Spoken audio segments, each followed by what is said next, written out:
Health Ministry to provide options on MCO extension. 4 COVID-19 subclusters still active.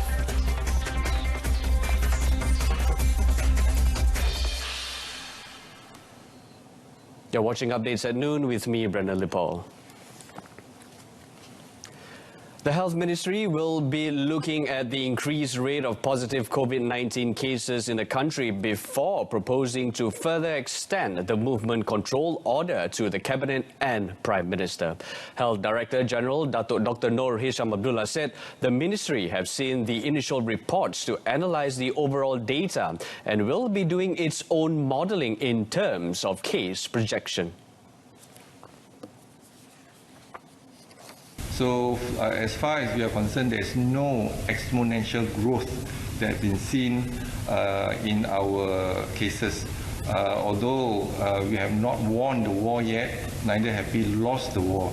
But what is more important is for us to monitor closely, and perhaps we need to have a few proposals. But more importantly, Ministry of Health is based on facts and science. So it's not about my opinion, but it's the facts and science. We are looking into it. Health authorities have detected 4 COVID-19 subclusters which are still active. Dr. Noor Hisham said new infections from the Italy clusters have raised the number of infections to 41, while the infections from a Kuching church gathering cluster in Sarawak have seen an increase of 24 cases. The Tabligh cluster, 25 cases, and the Bandar Baru Bangi wedding dinner cluster, 2 cases. Kalau kita lihat sekarang ni, ada beberapa kluster yang telah kita maklumkan. Yang pertama, kluster kes import daripada Itali. Ada pertambahan 1 kes. Dan jumlah kematian kluster ni adalah 5 orang.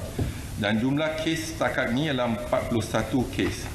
Dan kluster persidangan agama di Gereja Kuching ada pertambahan 24 kes. Semalam kita umumkan 86 kes. Dan hari ini jumlah kes setakat ini adalah 110 kes. Dan jumlah kematian untuk kluster persidangan agama di Gereja Kuching ialah 2 orang. On the 69 sporadic cases detected, he said there is a possibility these are infections from the community. Now, on another note, Dr. Noor Hisham said that none of its personnel is infected with COVID-19 while working in the wards or the intensive care units at COVID-19 designated hospitals to date. He said this was because they adhere to all preventive measures as well as wearing personal protective equipment while carrying out their duties. Dan apabila kita lihat pada barisan hadapan Kementerian Kesihatan yang dijangkiti, ada seramai 181 orang dengan 2 kematian. Dan 2 kematian ada sejarah perjalanan ke negara Turki dan juga Indonesia. Dan tidak berkaitan dengan jangkitan dan masa-masa bekerja. Dan daripada jumlah 181, 67% iaitu 122 dijangkiti di luar kawasan hospital. Seperti mereka menghadiri contohnya majlis perkahwinan dan sebagainya. Dan mereka datang ke hospital, ada yang menjangkiti rakan-rakan mereka dan sebagainya. Dr. Noor Hisham said this in a response to an allegation by a private hospital doctor that MOH had failed to protect its frontliners after some 30 medical personnel were reported to have been infected with the virus while on duty. He explained that the infection involving health personnel had started at private hospitals, and subsequently the ministry held 2 meetings with the private hospitals and clinics on the 1st and 12th of March to improve the preventive measures. However, investigation had found that 36 health personnel were infected with COVID-19 by patients who did not disclose that they had close contacts with high-risk individuals. Some 24.62 million face masks are in the process of being distributed to the people nationwide for free. Now, Senior Minister Datuk Seri Ismail Sabri Yaakob said each household will receive 4 pieces. The task of channeling them to the respective state security councils will be coordinated by the Civil Defence Force (APM) before they are distributed to the districts via districts disaster management committees. Seperti yang telah pun diumumkan oleh kerajaan, bahawa kerajaan akan mengagihkan secara percuma 4 keping topeng muka kepada setiap isi rumah di seluruh negara. Dan seperti yang disyorkan oleh Kementerian Kesihatan, hanya mereka yang bergejala sahaja yang perlu memakai topeng muka. 24.62 juta topeng muka sedang dalam proses pengedaran oleh APM yang diedarkan ke pusat ataupun MKN negeri-negeri, dan yang seterusnya akan diedarkan ke daerah-daerah melalui pusat jawatan kuasa pengurusan bencana daerah. The senior minister added that the masks would be flown via special charter by the Royal Malaysian Air Force (RMAF) to those in Sabah, Sarawak and Labuan this Friday. He said that in Peninsular Malaysia, the masks have already reached districts and would be distributed by frontline workers to those in need. He further noted that the face masks were not donated by any parties but bought by the government for the people. On another note, Malaysia will obtain the list of its citizens in Singapore who want to return home. Datuk Seri Ismail Sabri said the list is needed to help the government prepare for the mass return of Malaysians while curbing the spread of COVID-19 via imported case. Kita minta Kementerian Sumber Manusia kita untuk berbincang dengan Kementerian Sumber Manusia Singapura untuk mendapatkan senarai berapa jumlah rakyat kita yang akan pulang. Sebab semua yang pulang tu mesti akan melaporkan kepada majikan mereka bahawa mereka ingin pulang untuk bercuti dan sebagainya. Jadi tujuan kita mendapatkan senarai lengkap tersebut supaya kita boleh buat perancangan. Speaking during the daily news conference yesterday, Datuk Seri Ismail Sabri said they may also have to return home in stages to avoid overwhelming the authorities conducting health checks. However, the senior minister also advised those working in Singapore to remain there, as the Singaporean government had initially agreed to provide accommodations and daily allowances for them. Now, the police will be issuing a 1,000 ringgit compound to those who defy the Movement Control Order (MCO) effective yesterday. Bukit Aman Internal Security and Public Order Department Director Datuk Seri Akril Sani Abdullah Sani said that there will be no discount offered for this offence, and the compound must be settled within 2 weeks at any nearby Health Ministry's office. Hari bermula, itu dia. Hari ini kita mulakan. Barang-barang tersebut telah kita edarkan last week, so hari ini kita akan mulakan. Tapi jangan ambil mudah, compound RM1,000. Datuk Seri Akril Sani also said that those who disobey the MCO will be brought to the police station before being issued a compound notice. He added that if they refuse to pay the compound amount, they may request for a trial. The decision on whether to postpone the Hajj and Umrah pilgrimage this year have not been decided yet. Minister in the Prime Minister's Department, Datuk Seri Dr. Zulkifli Mohammad Al-Bakri said the government is still waiting for an official statement from the Saudi Arabian government in the nearest time. Haji belum diputuskan secara muktamad lagi oleh pemerintah atau kerajaan Arab Saudi. Dan kenyataan kami itu menyebut hasil pertemuan tersebut, dan kita akan menunggu sehingga laporan resmi dikeluarkan, insya-Allah. Previously, Datuk Sri Dr. Zulkifli had met with the Saudi ambassador to Malaysia, Datuk Dr. Mahmud Hussein Said Katan, to discuss on the matter.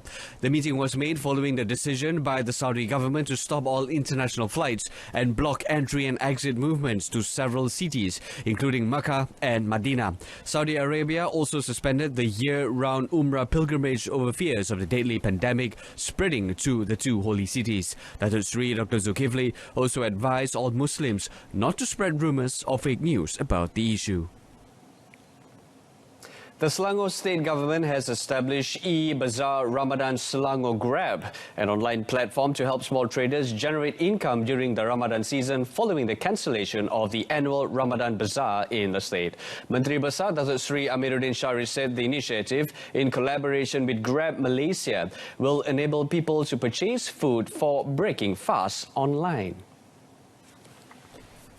Datuk Sri Amiruddin said the cancellation of the Ramadan Bazaar this year will affect some 17,000 small traders and hawkers. Therefore, the state government has come up with this new entrepreneurial ecosystem to help them generate income during Ramadan. He added that under the new initiative, purchases can be done via Grab application. The Selangor Menteri Besar said the state government has identified 15 locations as central kitchens for the project to be carried out by the Selangor Menteri Besar Incorporated and Hijrah Selangor.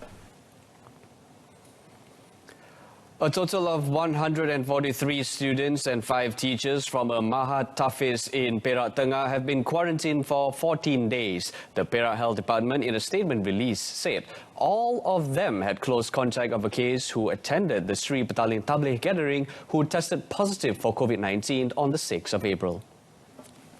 The Perak State Health Department said they were all quarantined at the Health Ministry's Sultan Azlan Shah Training Institute in Tanjung Rambutan, Ipoh. The department noted that all of them are in good health and are not positive COVID-19 cases. Despite the enforcement of the Movement Control Order MCO following the COVID-19 outbreak, the 4 Federal Agricultural Marketing Authorities, FAMA, permanent farmers markets in Kedah managed to record sales of more than 2.47 million ringgit from 18 March until Tuesday. State Agriculture and Agro-Based Industry, Transportation and Primary Industries Committee Chairman Azman Nasruddin said the permanent farmers markets were testimony to the 124 small traders who benefited from doing business there. The permanent farmers market in Gua Chempedak recorded sales worth of 1.2 million ringgit. This was followed by Changlun Market, which recorded more than 943,000 ringgit, Kuala Kedah with more than 201,000 ringgit, and Kulim 81,000 ringgit. Yang pentingnya adalah SOP PKP itu diikuti oleh semua peniaga-peniaga dan juga pelanggan-pelanggan yang mahu membeli belah di sini. He said this to the media after launching the Controlled Fresh Market PST operating at the Pharma Sungai Petani Operations Centre in Sungai Petani. Azman also said that Pharma Kedah had also assisted 73 farmers to market their agricultural products to prevent wastage of crops during the MCO period. The devastating COVID-19 pandemic continues to impact motorsports events around the world, with the Japanese Super GT Series being the latest casualty. Organisers GT Association GTA has announced the postponement of the championship's international races, Thailand and Malaysia, to the end of the year. The news comes as part of a revised schedule for the 2020 season, which will now kick off in Okayama on the 11th and 12th July.